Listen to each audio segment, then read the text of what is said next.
Hi అండి. మా గార్డెన్‌లో పూసిన కొత్త కొత్త పువ్వులైతే నేను ఈ వీడియోలో మీకు చూపిస్తానండి. అన్నీ కూడా చాలా బ్లూమింగ్ అయితే వచ్చాయి.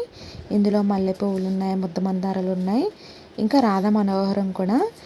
నేను లాస్ట్ టైం రాధా మనోహరం మొక్క తీసుకున్నప్పుడు ఎక్కడ తీసుకున్నారని చాలా మెంబర్స్ అడిగారు. నేనైతే కూకట్పల్లిలో తీసుకున్నానండి. ప్రైస్ కూడా 250 రూపీస్‌కి తీసుకున్నాను. ఇదే అండి నేను లాస్ట్ టైం తీసుకున్న మొక్క. చూసారా ఎంత బాగా ఫ్లవరింగ్ అయితే వచ్చిందో. ఇది మనకి తీగ జాతికి చెందిన మొక్క అండి. జస్ట్ మనం ఇలా వేసుకుంటే చాలు, చుట్టూ ఇంకా అల్లేసుకుంటుంది. ఇది గుమ్మానికి దగ్గర గుమ్మానికి డెకరేషన్లో పెట్టుకుంటే చాలా బాగా కనిపిస్తాయండి. నెక్స్ట్ మనకి ఈ చిట్టి గులాబీలు ఇవన్నీ కూడా చాలా వరకు అయితే పూసాయి. కట్ చేసేసాను కూడా.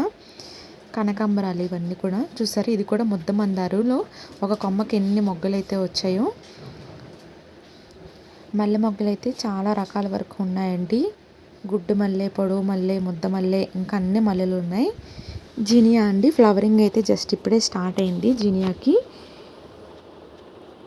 ఇవన్నీ కూడా గడ్డి గులాబీల్లో రకరకాలండి. నెక్స్ట్ ఇది ముద్ద మందారం.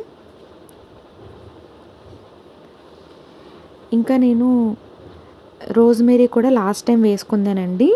ఇంకా అలా కట్ చేస్తూ ఉంటాను దీన్ని. చాలా గూబురుగా పెరుగుతుంది రోజ్మేరీ కూడా మీకు. నెక్స్ట్ ఇవన్నీ కూడా మల్లె మొగ్గలు. మల్లె మొగ్గలు అయితే సాయంత్రం అయితే చాలా ఎక్కువ పువ్వులు పూస్తున్నాయి. ఇవన్నీ కూడా పొడువు మల్లె అండి. పొడువు మల్లె వచ్చి మొగ్గలు అనేవి చాలా లావుగా ఉంటాయి. వీటిలోనే గుడ్డు మల్లె కూడా ఉంటుంది, అంటే రౌండ్గా ఉంటుంది. దీనికి మంచి ఎరువులు వేసుకుంటే మొగ్గలు అనేవి ఇలా వస్తూ ఉంటాయండి. మల్లె మొక్కలు అయితే చాలా రకాలు ఉన్నాయి. అవన్నీ పూసిన తర్వాత కూడా నేనైతే వీడియో చేసి మీకు చూపిస్తాను. నెక్స్ట్ ఇది ముద్ద మందారం. ఈ ముద్ద మందారంలో ఇది చాలా dark pink and red colour shade కలిపి అయితే ఉంటుందండి. చాలా ఎక్కువగా పువ్వులు పూస్తాయి. ఒక చెట్టుకి సుమారు ఒక 20 వరకు పువ్వులు అయితే పూస్తాయండి డైలీ కూడా.